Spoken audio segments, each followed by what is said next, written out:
En janvier 2025, un cessez-le-feu a été annoncé à Gaza, après plus d'un an de destruction, de guerre et de crimes. Des questions ont rapidement émergé sur la manière de reconstruire Gaza. C'est une question à la fois humaine, politique et économique extrêmement complexe, car la dévastation a touché tous les aspects de la vie dans la région. Comment reconstruire tout ce qui a été détruit au cours de plus d'une année de conflit? Et quels sont les principaux acteurs qui participeront à ce vaste processus de reconstruction? Dans cette vidéo, nous tentons de démêler cette problématique complexe, en présentant les défis et les opportunités auxquels toute la région est confrontée, en particulier l'Égypte, en tant que pays voisin de la Palestine. Pour découvrir tous les détails et événements, restez avec nous jusqu'à la fin. Et n'oubliez pas de vous abonner à la chaîne et d'activer la cloche de notification pour ne rien manquer des nouveautés.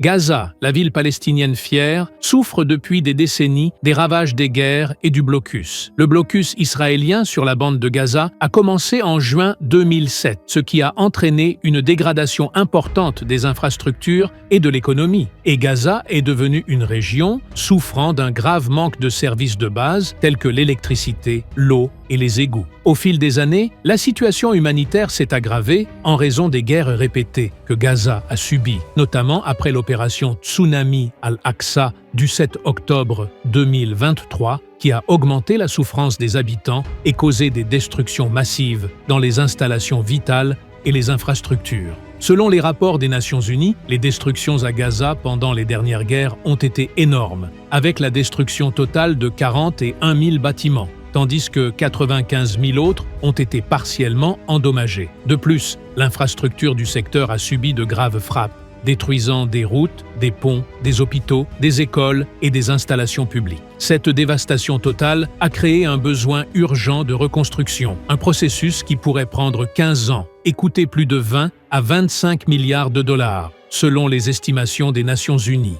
En janvier 2025, un cessez-le-feu a été annoncé entre Israël et les factions palestiniennes à Gaza, après des mois de combats violents qui ont fait des milliers de morts et de blessés, et des centaines de milliers de déplacés. Cette étape a marqué le début du processus de reconstruction, qui se déroulera en plusieurs phases pour garantir le rétablissement de la vie normale dans le secteur. La première phase du processus de reconstruction consiste à enlever les débris laissés par la guerre, avec une estimation d'environ 40 millions de tonnes de décombres à enlever. Une tâche complexe et coûteuse qui pourrait prendre des années. En outre, des unités résidentielles temporaires seront créées pour loger les familles qui ont perdu leur maison.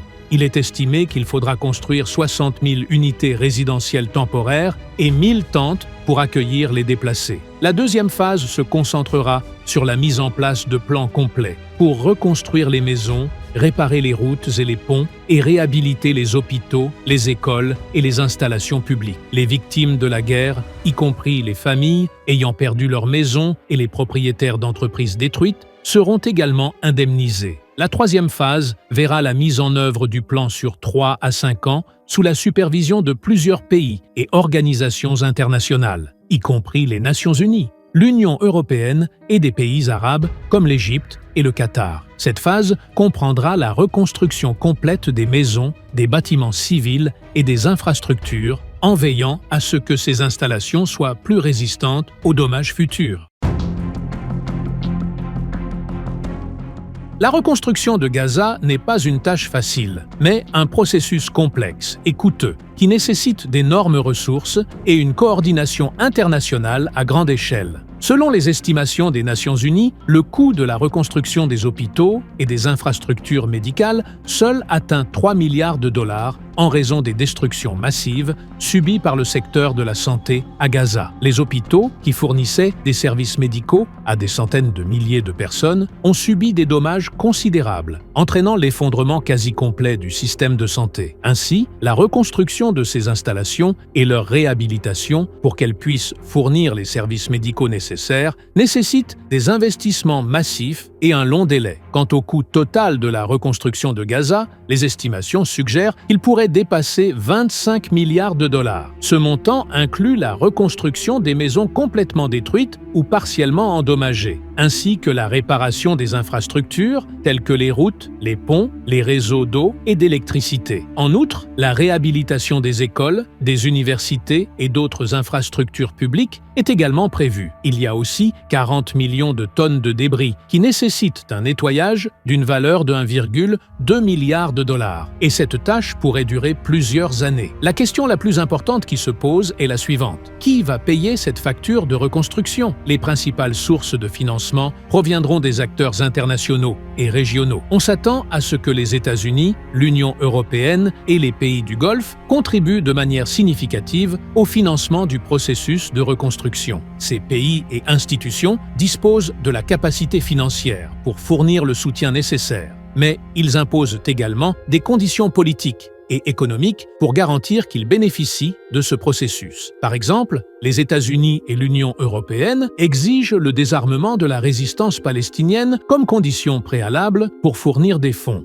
Ces demandes reflètent les grands défis politiques auxquels est confrontée la reconstruction, car le désarmement est une question extrêmement sensible dans le contexte palestinien, surtout avec la présence de factions de résistance comme le Hamas et le Djihad islamique, qui considèrent l'armement comme un moyen de se défendre contre l'occupation israélienne.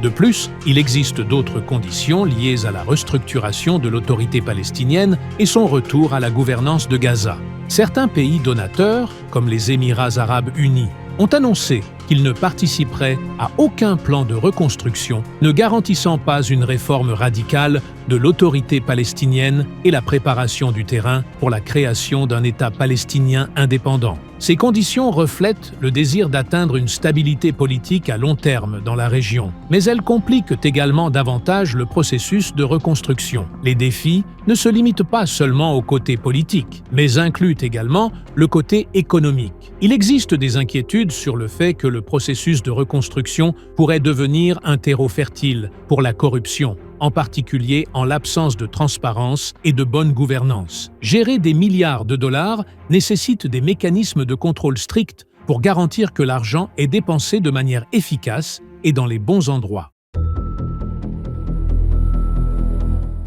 La République arabe d'Égypte est l'un des principaux pays susceptibles de jouer un rôle clé dans le processus de reconstruction de Gaza, en raison des relations historiques et culturelles profondes qu'elle entretient avec la Palestine. Au cours des dernières décennies, l'Égypte a joué un rôle de médiateur dans de nombreuses négociations entre les Palestiniens et les Israéliens, contribuant à instaurer des périodes de calme relatif et à faciliter le dialogue entre les parties en conflit. En outre, l'Égypte a fourni une aide humanitaire régulière à Gaza, notamment lors des crises, en envoyant des aides médicales et alimentaires pour aider les habitants souffrant du manque crucial de services de base en raison du blocus et des guerres répétées. En janvier 2025, le président égyptien Abdel Fattah el-Sisi a annoncé la mise à disposition de 500 millions de dollars pour soutenir la reconstruction de Gaza. Cette initiative est intervenue à un moment critique, où Gaza subit des destructions massives, nécessitant des efforts internationaux et régionaux pour la reconstruction. En outre, le fonds Tahya Misr, créé par le président el-Sisi en 2014, a annoncé l'ouverture d'un compte spécial dans toutes les banques égyptiennes pour collecter des dons de la part des citoyens et des institutions afin de soutenir la reconstruction de Gaza. D'un point de vue économique, l'Égypte dispose de grandes capacités pour participer activement à la reconstruction de Gaza. Le pays possède une industrie locale forte dans le domaine des matériaux de construction, comme le ciment, le fer et le verre, ce qui lui permet de fournir les matériaux nécessaires à la reconstruction des maisons et des infrastructures à Gaza. De plus, la proximité géographique entre l'Égypte et Gaza facilite le transport des équipements et des matériaux, réduisant ainsi les coûts et augmentant l'efficacité des opérations de construction. Les entreprises égyptiennes possèdent également une vaste expérience dans la réalisation de grands projets, notamment après les projets nationaux réalisés ces dernières années, tels que la construction de la nouvelle capitale administrative et le développement des réseaux routiers et des ponts. Cette expertise pourrait être un atout clé pour le succès du processus de reconstruction à Gaza, permettant aux entreprises égyptiennes de participer à la construction de maisons, d'hôpitaux, d'écoles et à l'approvisionnement en services d'eau et d'électricité. Cependant, bien que l'Égypte dispose de ressources considérables pour contribuer à la reconstruction de Gaza, elle fait face à plusieurs défis qui pourraient entraver sa participation complète à ce processus. Ces défis se divisent en deux principaux aspects: les défis économiques et les défis sécuritaires. D'un point de vue économique, l'Égypte est confrontée à de grandes difficultés qui pourraient affecter sa capacité à participer activement à la reconstruction de Gaza. Le premier de ces défis est l'augmentation des coûts de production, en particulier dans les secteurs comme le ciment et le fer, qui sont des matériaux essentiels pour toute opération de reconstruction. Cette hausse des coûts rend difficile pour les entreprises égyptiennes de concurrencer avec d'autres pays comme la Turquie ou l'Arabie saoudite, qui peuvent offrir des prix plus compétitifs. De plus, bien que la proximité géographique facilite le transport, les coûts de transport de l'Égypte vers Gaza peuvent être élevés en raison des besoins en sécurité pour les équipements et matériaux lors de leur transport à travers la frontière. Le deuxième défi économique est le déficit budgétaire, auquel l'Égypte est confrontée. Le pays souffre d'un déficit budgétaire important et d'une dette colossale qui pèse sur l'économie égyptienne. Cette situation financière difficile limite la capacité du gouvernement égyptien à financer des projets de grande envergure à l'extérieur de ses frontières, surtout dans un contexte où les ressources doivent être redirigées vers des projets internes, visant à améliorer les infrastructures et à offrir des opportunités d'emploi pour la population. Par conséquent, la participation à la reconstruction de Gaza nécessitera un financement massif que l'Égypte pourrait ne pas être en mesure de fournir entièrement sans aide internationale. D'un point de vue sécuritaire, l'Égypte fait également face à des défis majeurs. Certaines entreprises égyptiennes, en particulier les grandes entreprises, refusent de participer au projet de reconstruction à Gaza tant que la situation sécuritaire dans la région ne sera pas stabilisée. La sécurité est la priorité absolue, tant pour la sécurité des travailleurs égyptiens envoyés à Gaza que pour la protection des équipements et des matériaux qui seront transportés. La situation sécuritaire instable à Gaza, avec les tensions continues entre les factions palestiniennes et Israël, rend difficile la garantie d'un environnement de travail sécurisé pour les entreprises. La reconstruction de Gaza n'est pas seulement un processus de construction, mais aussi une opportunité pour des transformations économiques et politiques majeures, non seulement pour les Palestiniens, mais aussi pour les pays impliqués dans ce processus, à commencer par l'Égypte. Pour l'Égypte, la participation à la reconstruction de Gaza représente une occasion en or pour dynamiser son économie locale, en fournissant des matériaux de construction tels que le ciment, le fer et le verre. Les entreprises égyptiennes pourraient réaliser d'énormes bénéfices, surtout avec l'excédent de production dont elles disposent. De plus, les grands projets de construction à Gaza offriront de nouvelles opportunités d'emploi pour les travailleurs égyptiens, tant dans le secteur de la construction que dans les industries connexes. Cette relance économique pourrait contribuer à atténuer le taux de chômage et à améliorer le niveau de vie en Égypte. Sur le plan politique, le succès de l'Égypte dans le rôle de leader de la reconstruction de Gaza renforcerait considérablement sa position régionale. Grâce à sa proximité géographique avec Gaza et ses relations historiques avec les Palestiniens, l'Égypte a l'opportunité de devenir un acteur clé dans ce processus. Ce rôle de leadership pourrait renforcer la coopération arabe et consolider les relations entre l'Égypte et les autres pays de la région, en particulier les pays du Golfe, qui participeront également au financement de la reconstruction. En outre, le succès de l'Égypte dans cette mission renforcera son image de pays soutenant les causes arabes et islamiques, ce qui augmentera son influence politique et diplomatique sur la scène internationale.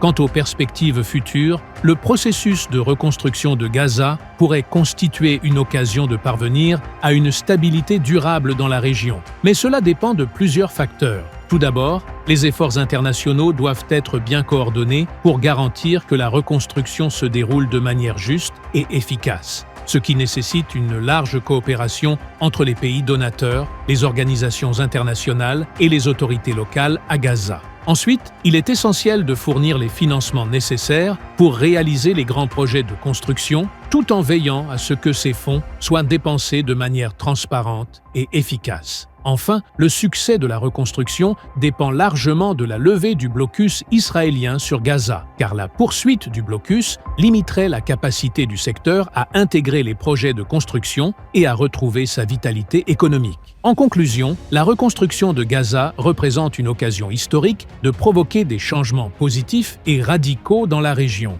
Elle pourrait contribuer à restaurer la vie normale dans le secteur et à réaliser la stabilité souhaitée. Grâce à un financement adéquat, la levée du blocus et une coordination internationale efficace, elle pourrait ouvrir la voie à une nouvelle ère de stabilité et de prospérité, non seulement à Gaza, mais dans toute la région. Ainsi, nous arrivons à la fin de notre discussion sur l'un des événements les plus importants sur la scène arabe. Ne manquez pas l'occasion de suivre plus de contenu en vous abonnant à la chaîne et en activant la cloche de notification pour ne rien manquer des nouveautés.